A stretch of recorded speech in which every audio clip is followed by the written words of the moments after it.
आइए एक ऐसी रहस्यमयी दुनिया की कल्पना करते हैं जहां शांत झील के ठहरे हुए पानी में बर्फ से ढके विशाल हिमालय का एकदम शीशे जैसा साफ प्रतिबिंब दिखाई देता हो। एक ऐसी जगह जहां सुबह की पहली किरणें पहाड़ों को पिघले हुए सोने की तरह चमका देती हैं। आज के इस विश्लेषण में हम नेपाल के एक ऐसे ही स्वर्ग की यात्रा करने वाले हैं। ये कोई आम जगह नहीं है, ये एक ऐसा क्षेत्र है जहां प्रकृति की असीम सुंदरता, गहन आध्यात्मिकता और रोमांच, ये तीनों चीजें एक साथ महसूस की जा सकती हैं। तो आखिर हिमालय के इस प्रवेश द्वार के भीतर क्या रहस्य छिपे हैं? काठमांडू से लगभग 200 किलोमीटर पश्चिम में बसा ये शहर अपने आप में अनगिनत रहस्य समेटे हुए हैं। और किसी के भी मन में ये सवाल उठना लाजमी है कि आखिर वो क्या है जो प्रकृति, आध्यात्मिकता और असीमित रोमांच के इस अनूठे संगम को इतना खास बनाता है। झीलों की गहराई से लेकर बादलों को छूती चोटियों तक, आज इस एक्सप्लेनर में हम इन्हीं सभी रहस्यों से पर्दा उठाएंगे। चलिए, इसमें थोड़ा गहराई से उतरते हैं और इसके इतिहास पर एक नज़र डालते हैं। इस जादुई घाटी का सफ़र वक्त के साथ बहुत दिलचस्प तरीके से बदला है। प्राचीन काल में ये जगह तिब्बत और भारत के बीच व्यापार मार्ग का एक अहम और शांत पड़ाव हुआ करती थी। फिर 1960 के दशक में एक बड़ा बदलाव आया, जब विदेशी यात्रियों और पर्वतारोहियों ने इस घाटी की खोज की। और वर्तमान समय में आज ये एक ग्लोबल हब बन चुका है, जहां दुनिया भर से लोग प्राकृतिक और साहसिक पर्यटन के लिए आते हैं। अब बढ़ते हैं आगे। पहला हिस्सा, पवित्रता की ओर प्रस्थान। फेवा झील। इस झील को असल में इस शहर की धड़कन माना जाता है।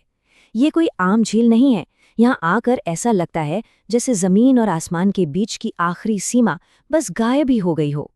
इसके शांत पानी में हिमालय की बर्फ से ढकी चोटियों का जो प्रतिबिंब दिखता है, वो बिल्कुल जादू जैसा है। यहाँ का शांतिपूर्ण नौका विहार, किनारे पर बसे कैफे की ऊर्जा और यहाँ के लुभावने सूर्यास्त के दृश्य, ये सब मिलकर एक ऐसी गहरी और शांत ऊर्जा देते हैं जो किसी की भी दिन भर की थकान मिटा दे। और सबसे हैरान करने वाली बात यह है कि ये झील सिर्फ प्राकृतिक सुंदरता तक सीमित नहीं है। इस झील के बिल्कुल बीचों बीच स्थित है ताल बराही मंदिर।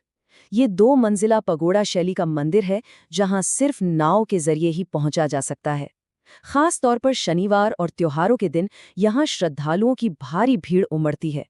एक बेहद मजबूत स्थानीय मान्यता है कि यहाँ इस पवित्र जल के बीच सच्ची श्रद्धा से की गई प्रार्थना हमेशा और जरूर पूरी होती है।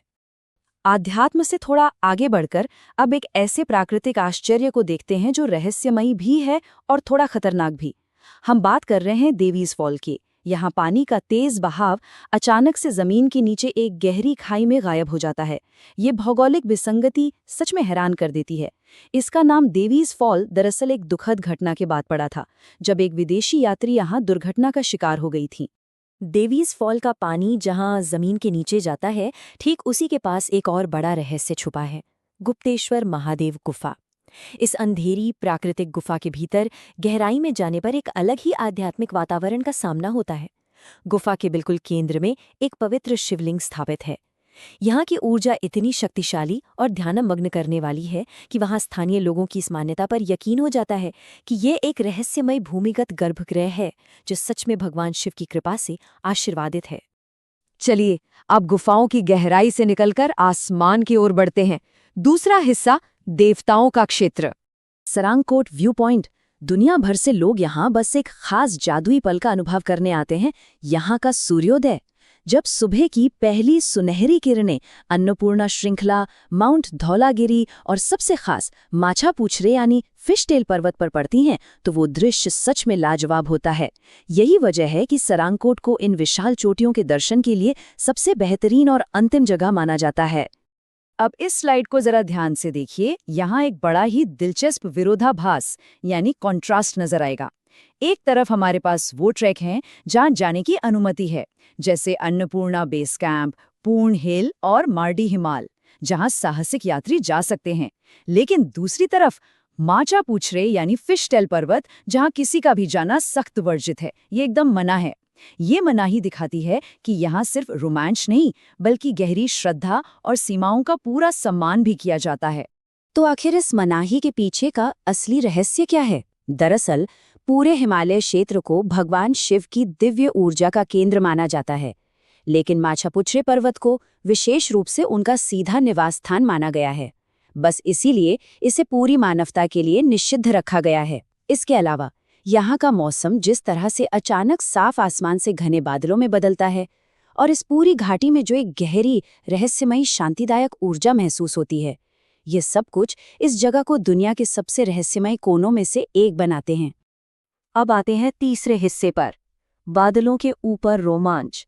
रोमांच की शुरुआत से ठीक पहले ये विश्व शांति स्तूप यहाँ की सांस्कृतिक एकता की एक खूबसूरत झलक पेश करता है। ये एक चमकदार सफेद बौद्ध स्तूप है जो एक ऊंची पहाड़ी पर शान से खड़ा है।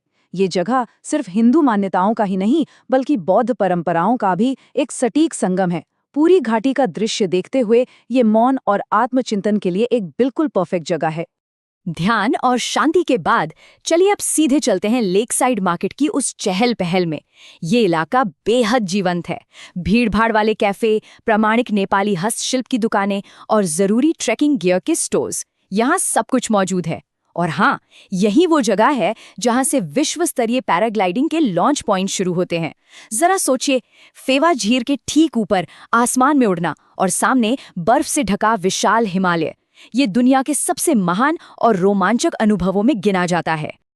अब इतने रोमांच और ट्रैकिंग के बाद भूख लगना तो लाजमी है ना? इसके लिए वहाँ के स्थानीय व्यंजन से बेहतर कुछ नहीं। यहाँ का पारंपरिक दाल भात, गर्मा गर्म मोमोज, पहाड़ों की ठंड में आराम देने वाला पौष्टिक थोकपा सूप और मीठी सेल रोटी।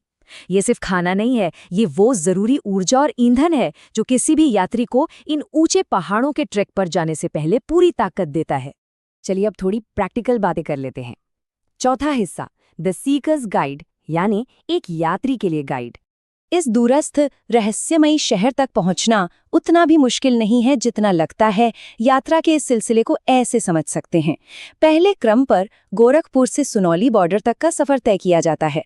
उसके बाद वहां से काठमांडू की ओर प्रस्थान कर सकते हैं और आखिर में काठमांडू से पोखरा तक जाने के लिए या तो 6 से 8 घंटे की बस यात्रा ले सकते हैं या फिर थोड़ा समय बचाकर 25 मिनट की एक बेहद दर्शनीय उड़ान। ये रास्ता इस यात्रा को किसी के लिए भी बहुत सुलभ बना देता है। अब सबसे जरूरी बात, बजटिंग। ये टेबल दिखाती है कि अगर पहले से योजना बनाई जाए तो खर्चों का अनुमान लगाना आसान है। होटल स्टे लगभग 1 से 2,500 रुपए दिन तक आता है, लोकल खाना 500 से 1,000 रुपए के बीच और स्थानीय यात्रा का खर्च 1 से 3,000 तक रहता है। अगर किसी को पैराग्लाइडिंग जैसा एक शानदार अनुभव लेना हो तो 6 से 10,000 तक का वन टाइम खर्च आता है। तो एक बेहतरीन प्लानिंग के साथ इन हाई ऑल्टीट्यूड एडवेंचर्स का आराम से आनंद लिया जा सकता है। और हाँ, मौसम के हिसाब से सही समय चुनना भी उतना ही जरूरी है। अक्टूबर से अप्रैल के बीच आसमान एकदम साफ रहता है और पहाड़ों के स्पष्ट दृश्य मिलते हैं। मार्च से मई के दौरान पूरी घाटी हरियाली और खिले हुए फूलों से झिलमिला उठती है और जून से सितंबर तक मानसून जरूर होता है, लेकिन तब प्रकृति अपनी सुंदरता के बिल्कुल चरम पर होती है। हर मौसम का अपना एक अलग जादू है।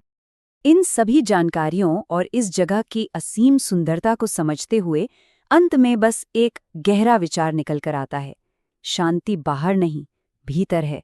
इन पवित्र और विशाल हिमालयी चोटियों के सामने खड़े होकर बस एक ही चीज महसूस होती है, वो गहरा आंतरिक बदलाव। ये सफर एक यात्री को सिखाता है कि असली शांति हमारे अपने भीतर ही मौजूद है। आज का हमारा ये विश्लेषण यहीं पूरा होता है, लेकिन सोचिए, प्रकृति, रोमांच और भगवान शिव की इस दिव्य ऊर्जा से परे इस रहस्यमय देश में अभी और कितने रहस्य छिपे होंगे। तो नेपाल का अगला कौन सा रहस्यमय स्थान होना चाहिए जिसका आगे विश्लेषण किया जाना चाहिए? इस सफर में साथ जुड़े रहने के लिए शुक्रिया। जल्दी ही एक नए रहस्य के साथ फिर मिलेंगे।